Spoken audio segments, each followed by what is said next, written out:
देखिए, आप किसी व्यक्ति नागरिक का भला करना चाहते हैं तो आप उसको दीजिए शिक्षा। और शिक्षा के क्रम में ऐसा ही कुछ किया गया। रायपुर मोती बाग वाले क्षेत्र में स्मार्ट रीडिंग रूम की स्थापना की गई। कंस्ट्रक्शन वर्क स्टार्ट कर दिया गया, क्योंकि स्मार्ट है तो ऑब्वियसली कुछ स्मार्ट चीज़ें होंगी, जैसे कि वाईफाई की सुविधा, एसी की सुविधा और अन्य सुविधाएं। आगे हम देखेंगे क्या कुछ सुविधाएं हैं। जब मैंने इसे पढ़ा, इस न्यूज़ को पढ़ा, तो मैंने इंग्लिश में पढ़ा और आगे जो चीज़ें दी है हिंदी में भी दी है और इंग्लिश में भी दी है, यानी बोथ ऑफ लैंग्वेज का प्रयोग किया गया है। तो आइए स्टार्ट करते हैं। है तो ऑब्वियसली ज़मीन में हुआ होगा, और जो भूमि थी वो शहर की ज़मीन है, रायपुर मोती बाग शहर की ज़मीन। तो शहरी मिनिस्टर, जो अर्बन मिनिस्टर है, उनको बुलाना लाजमी होता है, और इसीलिए आप देखेंगे कि शिवराम डहरिया जी सर को भी इस इनॉग्रेशन में बुलाया गया और उन्होंने इसकी अध्यक्षता की। पर्टिकुलर मेरे अकॉर्डिंग बोलेंगे तो इस स्मार्ट रीडिंग रूम का सबसे अच्छा फीचर ये है कि इसमें डिफरेंशियली एबल्ड जो दिव्यांग भाई हैं अपने, उनके लिए अलग से स्पेस प्रोवाइड कराया गया है ग्राउंड फ्लोर में। और टोटल 600 स्टूडेंट्स की जो कैपेसिटी है स्मार्ट रीडिंग रूम में फिलहाल नहीं है। इम्पोर्टेंट ये है कि इसमें जो है डिफरेंशियली एबल्ड के लिए अलग से टॉयलेट और स्पेस की फैसिलिटी प्रोवाइड कराई गई। पर्टिकुलर बात करें तो पहली स्लाइड में दिया गया था कि स्मार्ट रीडिंग रूम जो बनाया गया है ये स्मार्ट सिटी मिशन के अंतर्गत बनाया गया, जो कि जी हाँ सेंट्रल प्रायोजित एक स्कीम है, सेंटर के द्वारा लाई गई एक स्कीम है। तो क्योंकि सेंटर यानी कि जो केंद्र है, जो मोदी सरकार है, उनके द्वारा प्रायोजित एक स्कीम है, तो ये जो स्कीम है स्मार्ट सिटी मिशन के अंतर्गत लेके गई थी, और ये यूपीएससी के पेपर 2 के अंतर्गत।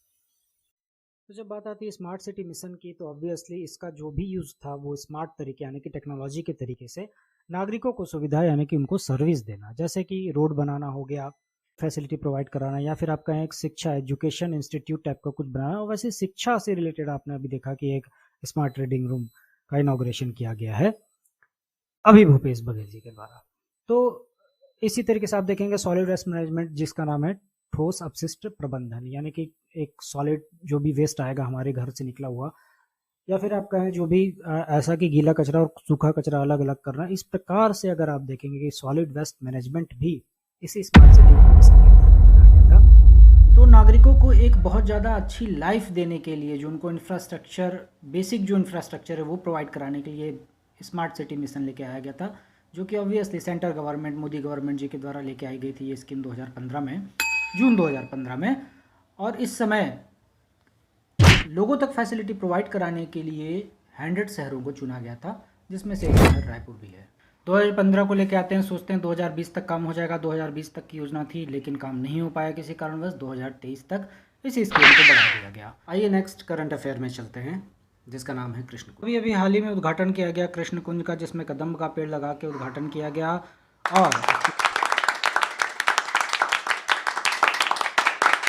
वही चलते हैं मोस्ट इंपॉर्टेंट करंट अफेयर की तरफ। हम लोग यहाँ पास पढ़ते हैं करंट अफेयर के साथ साथ एक जो बेसिक है वो भी क्लियर हो जाए। कृष्ण कुंज का इनॉग्रेशन किया गया है। कहा गया है कि इसमें बरगद का पेड़ लगाएंगे, गुलर, आम, आंवला इत्यादि के पेड़ लगाएंगे। तो ये जो पेड़ लगाए जाएंगे, आम, पीपल, आंवला, धावड़ा, बरगद, ये जो जितने भी पेड़ आते हैं ये मिश्रित वन के अंदर आते हैं, मिक्स्ड फॉरेस्ट में आते हैं, जो हमारे छत्तीसगढ़ में 43.52% है। तो ये आम, पीपल, आंवला, धावड़ा जो भी वृक्ष लगेंगे, ये अपने आप में मिक्स्ड वन, मिश्रित वन का एक बेहतरीन एग्जाम्पल है। तो हमारे यहाँ प्रजाति यानी कि स्पीसीज के आधार पर अगर आप वनों का बंटवारा देखेंगे तो हमारे यहाँ साल वन आते हैं, इसके बाद सागौन वन, और उसके बाद मिश्रित वन आते हैं। और मिश्रित के अंतर्गत ही आप देखेंगे चौथा बांस वन।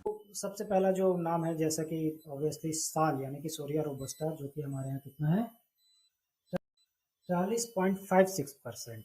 तो ये साल वन है 40.56, और 43.52 आपने देखा मिश्रित वन है। तो साल वन में जो मोस्ट बेस्ट एग्जांपल है उसका, बस्तर को साल वनों का द्वीप कहा जाता है, और जबकि केसकाल जो कि कोंडा गांव का एरिया है, हाई क्वालिटी के साल वन पाए जाते हैं। जो सबसे अच्छी क्वालिटी का है साल वन, वो पाए जाते हैं केसकाल में, और जो हमारे यहाँ साल वनों का द्वीप यानी कि जो द्वीप है वो बस्तर है। तो ये साल वन है। इसी के बाद हम लोग देखते हैं सागौन। नेक्स्ट जो फॉरेस्ट है वो सागौन के फॉरेस्ट आते हैं। सागौन जिसका वैज्ञानिक नाम टेक्टोना ग्रैंडिस होता है, जो कि हमारे यहाँ साग, साग से नो आप याद रखिएगा। साग आपको ऑफर किया किसी ने साग, तो आप बोलेंगे नो। तो सागौन जो है वो 9% हो गया, 9.42%। और साथ ही कैसे आप इसको याद कर सकते हैं कि सागौन जो सबसे अच्छा क्वालिटी का सागौन है वो कुर्सेल घाटी में पाया जाता है। कहने का मतलब ये है कि जैसे ही साग खाएंगे तो किस में बैठ के खाएंगे, कुर्सी में बैठ के खाएंगे, और कुर्सी में बैठ के खाने के बाद नारायण नारायण करेंगे। तो सागौन वन सबसे अच्छे क्वालिटी का कुर्सेल की घाटी में नारायणपुर में पाया जाता है। देखिए, अगर आपको साल ओढ़ना है सोते टाइम तो आप उसको केश तक ओढ़ेंगे, यानी कि बालों तक ओढ़ेंगे, और बालों तक कवर करने के क्रम में आप देखेंगे कि बाल जो होते हैं वो कोने में पाए जाते हैं। तो केश जो है वो कोने में पाए जा रहे हैं, मतलब केश काल घाटी कोंडागांव, और साल ओढ़ना है इसलिए साल का वन है। तो साल का वन सबसे हाईएस्ट क्वालिटी का केश काल घाटी और कोंडागांव, जो कि कोंडागांव में है, वहाँ पास पाया जाता है। और क्योंकि ये जो बंदा है जो ओढ़ रहा है ये 40 साल का है, तो साल का वन जो हो गया आपको 40% आपको याद हो जाएगा इस तरीके से। और राजकीय वृक्ष है ये तो सबसे लास्ट में आता है मिश्रित वन का ही एक टाइप जिसका नाम है बैम्बू फॉरेस्ट। बैम्बू फॉरेस्ट बांस वन में पाए जाते हैं। बांस अपने आप में विशिष्ट रखते हैं, इसीलिए इसको अलग से पढ़ना पड़ रहा है। इनका वैज्ञानिक नाम है डेंड्रिक्यूलमस स्टिंक्टस। अब इसको आसानी से आप कैसे याद रखते हैं? मिश्रित वन, देखिए श्रा में रा आ रहा है, मिश्रित में श्रा आ रहा है, मतलब कि रा है। और वैसे ही 43 में भी रहा है तो 43% क्या हो गया? मिश्रित वन हो गया। बैम्बू कितना उसमें अभी हमको नहीं पता फिलहाल। लाठी जो है किसके हाथ में रहेगी? तो नर के हाथ में रहेगी, आदमी के हाथ में रहेगी। हल्ला करोगे तो दे देंगे वाला हिसाब है।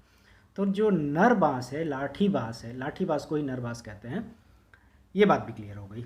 एक अंतिम आता है जिसका नाम है कटंग बांस। कटंग बांस पाया जाता है सरगुजा में। कैसे याद रखेंगे? तो बोलेंगे कांटा लगा, कहाँ लगा? तो बताते हैं सर में लगा। तो कटंग बांस कहाँ पाया जाता है? सरगुजा में। तो इस प्रकार आपने देखा कि मिश्रित वन के ये एग्जाम्पल है आम, आंवला, बरगद, कदम्ब, इस प्रकार के जो पाए जाते हैं पेड़, ये पाए जाते हैं मिश्रित वन में, जो कि 43% है। और इस बार कृष्ण कुंज में लगाया गया। कृष्ण कुंज कहाँ है? तो तेली बांधा के पास है। तेली बांधा कहाँ है? तो आपको पता होगा कहाँ, मेरीन ड्राइव के पास है। तो ये जो तेली बांधा वाला एरिया यहाँ पास अभी कृष्ण कुंज का इनॉग्रेशन किया गया, जिसको जो प्रिसाइड किए थे श्री शिवराम डहरिया जी, और साथ में अदर मंत्री भी थे। इनॉग्रेशन किया गया। साथ में वहाँ पास भित्ति चित्र यानी कि जो वॉल पेंटिंग है उसकी भी पूजा की गई, जिसमें इम्पॉर्टेंट ये है कि वो वॉल पेंटिंग क्या थी? तो अठे कन्हैया। अठे कन्हैया के जो भित्ति चित्र वॉल पेंटिंग है उसकी पूजा की गई, तो इसलिए एग्ज़ाम की दृष्टि से अठे कन्हैया का इम्पोर्टेंस बहुत ज़्यादा हो जाता है। तो प्लीज़ डू कमेंट कि क्या अठे कन्हैया पे वीडियो बनाया जाए। Thank you very much.